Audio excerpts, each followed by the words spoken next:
Прапаную пачаць выбудоўваць вашае партфоліё са спісу вашых прафесійных заслуг і дасягненняў, які ў залежнасці ад сітуацыі мы будзем называць CV або рэзюмэ.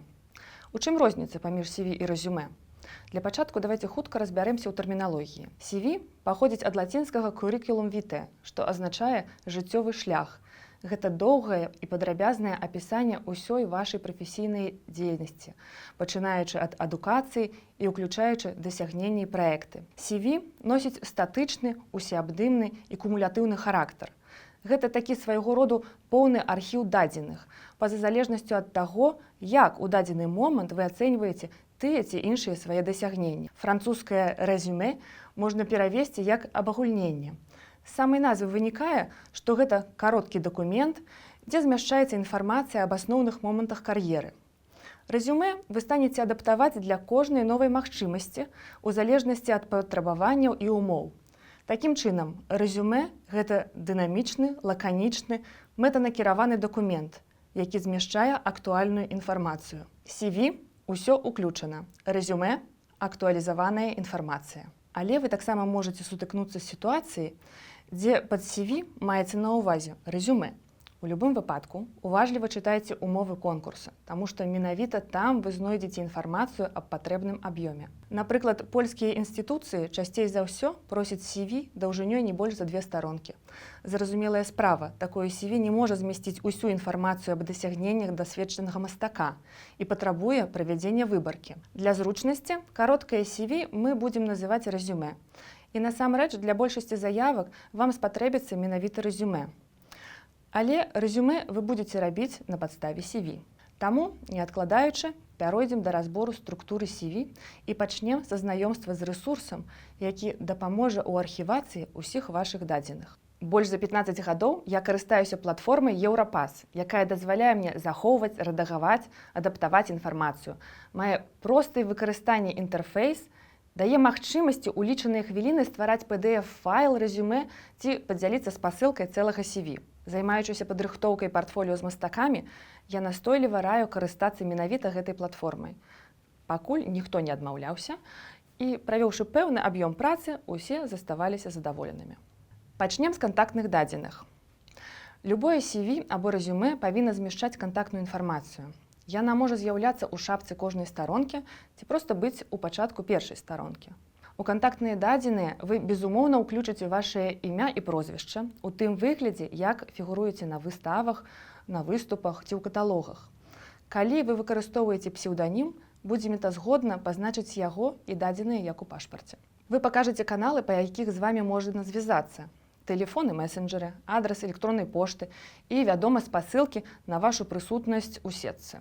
Сайт, напрыклад, пры яго наяўнасці, і сацыяльныя сеткі, як асабліва прафесійныя, такія як LinkedIn, Behance, Chart, так і Instagram, Facebook і іншыя. Варта пазначыць, дзе геаграфічна вы грунтуецеся і адкуль паходзіце. Звычайна гэта інфармацыя падаецца наступным чынам. Born 1984, Vilnius, Lithuania, based in Warsaw, Poland. Каму б вы не адпраўлялі вашае CV ці рэзюмэ, атрымальнік, напэўна, захоча ўбачыць ваш профіль у Instagram або Facebook. Таму, перш чым дадаваць спасылку на профіль, пераканайцеся ў тым, што вы прадстаўлены там належным чынам. А што, калі вы не вядзеце сацыяльныя сеткі? Тады варта ўлічваць, што некаторыя арт-інстытуцыі ўвогуле не вядуць перамовы з мастакамі, не прадстаўленымі ў інтэрнэце. Цяпер мы пяройдзем да асноўнага зместу, але перад тым я скажу важную рэч. CV будуецца ў зваротнай храналагічнай паслядоўнасці. Гэта значыць, мы ідзем ад самых новых падзей да старых. Паслядоўнасць у CV вельмі важная, таму што якраз яна задае структуру вашаму тэзіснаму апавяданню. Асноўную частку я рэкамендую пачынаць з адукацыі. Як правіла, гэта найменш аб'ёмны блок. Такім чынам, для фіксацыі вашай адукацыі варта пазначыць гады вучобы ад і да, ці год атрымання дыплома, атрыманую ступень. Калі вы арыентуецеся на сусветны рынак, лепш карыстацца тэрмінамі балонскай сістэмы, такімі як бакалаўр, магістр, доктар. Далей пазначце поўную назву навучальнай установы. Калі вы складаеце CV, напрыклад, на англійскай мове, а вашае ВНУ размяшчаецца ў неангламоўнай краіне, то абавязкова удакладняйце правільную назву універсітэта на сайце. Не перакладайце праз перакладчык або самастойна. Часам афіцыйны пераклад можа не прытрымлівацца правілаў перакладу. І ў канцы радка пазначце горад і краіну, дзе знаходзіцца ваш універсітэт. Вы таксама можаце дадаваць дадатковую інфармацыю, як, напрыклад, тэму дысертацыі. У секцыі «Адукацыя» ваша задача пералічыць усе акадэмічныя ступені. Калі вы ўсё яшчэ ў працэсе навучання, укажыце чаканую дату выпуску – expected. Бываюць выпадкі, калі вы вывучалі мастацтва ва ўніверсітэце ці каледжы і не атрымалі дыплом, таму што не скончылі па тым ці іншым чыннікам. Вам варта таксама пералічыць гэтыя перыяды навучання, але яны павінны быць пералічаны пасля атрыманых вамі ступеняў з пазнакай unfinished ці няскончаны. Любыя дадатковыя адукацыйныя курсы трэба таксама зафіксаваць у раздзеле навучання, але пасля акадэмічнай адукацыі, пачынаючы з найбольш позняга і вяртаючыся ў мінулае. Калі спіс вашай дадатковай адукацыі вялікі і вы лічыце яго важным складнікам вашага CV, то можаце і зусім вынесці яго ў дадатковы раздзел, так і назваўшы «Дадатковая адукацыя». Пытанне, якое мне часта задаюць мастакі, якія не атрымалі прафесійнай мастацкай адукацыі, ці варта ўказваць немастацкую адукацыю? Мой адназначны адказ – так, варта. Навучанне па-за полем мастацтва не прымяншае вашага становішча як мастака. Напрыклад, ступень па французскай мове і літаратуры ці па матэматыцы можа сведчыць аб зусім іншым падыходзе да мастацтва. Я ведаю мноства вартых увагі мастакоў, якія не заканчвалі акадэміі, і вы, я ўпэўнена, таксама іх ведаеце. Як правіла, ва ўсіх шаблонах CV адразу пасля адукацыі ідзе раздзел пад назвай «Вопыт працы». Гэта інфармацыя не заўсёды будзе з'яўляцца ў рэзюмэ мастака, але ў CV яе варта захаваць. Яна можа спатрэбіцца, калі вы раптам вырашыце уладкавацца на працу. У некаторых мастакоў гэты раздзел можа быць зусім неістотным, паколькі арт-практыкі часта носяць праектны характар, і іх наўрад ці можна закваліфікаваць як працу ў традыцыйным разуменні. Звяртаю вашу ўвагу, што ў гэты раздзел мы не будзем запісваць, што вы працуеце як фрыланс-мастак, скажам, з 2015 года. Усё, што тычыцца вас як вольнага мастака, будзе адлюстравана ў раздзеле «Выставы ці праекты», але пра гэта крыху пазней. У раздзел «Вопыт працы» я рэкамендую ўносіць любую працяглую інстытуцыйную практыку. Напрыклад, вы працуеце рэстаўратарам у музеі, акцёрам у тэатры, графічным дызайнерам у кампаніі, настаўнікам у мастацкай школе, спяваеце ці дырыжуеце ў філармоніі і таму падобнае. Вы таксама можаце ўнесці сюды досвед працы, калі вы з'яўляецесь кіраўніком, напрыклад, галерэі, хору ці фестывалю. У любым выпадку інфармацыю тут варта фіксаваць па тых жа правілах.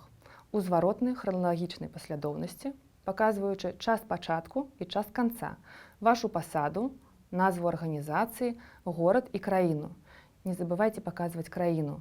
Не ўсе ведаюць, дзе знаходзіцца Ліда ці Катанзара. Для ўдзелу ў некаторых праектах патрабуецца валоданне замежнымі мовамі. Зафіксуйце гэты навык у CV, лепш за ўсё ацаніўшы вашыя веды па еўрапейскай сістэме ад А1 да С2. Мы агулам скончылі з кароткімі раздзеламі, якія могуць заявіцца ў вашым CV. А зараз перайдзем да асноўных складнікаў мастацкай практыкі.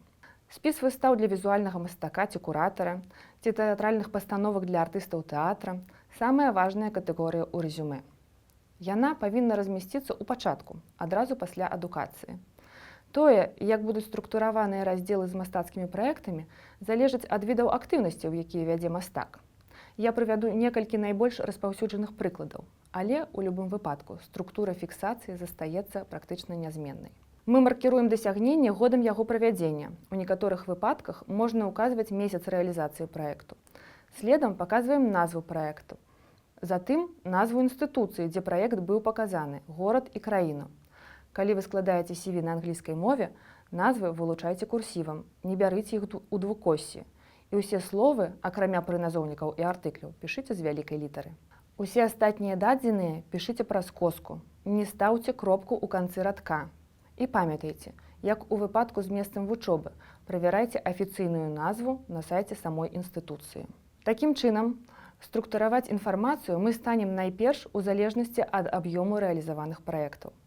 Калі вы малады мастак і прынялі ўдзел у невялікай колькасці выстаў, то ёсць сэнс у вашым CV стварыць блок пад назвай «Выставы» і ўнесці туды ўсе выставачныя праекты, у якіх вы бралі ўдзел. Пры гэтым перад назвай трэба ўказваць тып выставы, напрыклад, індывідуальная выстава, групавая, парная ці арт-кірмаш. Вопытным мастакам трэба стварыць некалькі катэгорый, а менавіта персанальныя выставы і групавыя выставы. У групавыя выставы можна будзе аднесці і ўдзел у кірмашах. Такая структура дазволіць чытачу лёгка зразумець колькасць і тып выставак у кожным канкрэтным годзе. Пры стварэнні асобнай рубрыкі «Персанальныя выставы» няма неабходнасці запісваць словы «персанальная выстава» перад назвай выставы, паколькі ў гэты раздзел павінны ўвайсці выключна персанальныя выставы. У цэлым, важна разумець, што мы хочам прыбраць любую лішнюю інфармацыю, каб зэканоміць час і намаганні чытача. Такі падыход дазволіць чытачу засяродзіцца на тым, што сапраўды важна, і больш якасна падысці да адзнакі вашых дасягненняў. У пэўных выпадках інфармацыю можна структураваць, скажам, ад праекту.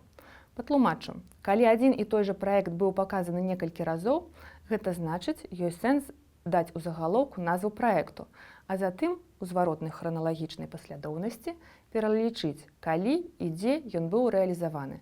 Кажучы, дзе я, як заўсёды, разумею назву інстытуцыі і яе месцазнаходжання, горад і краіну.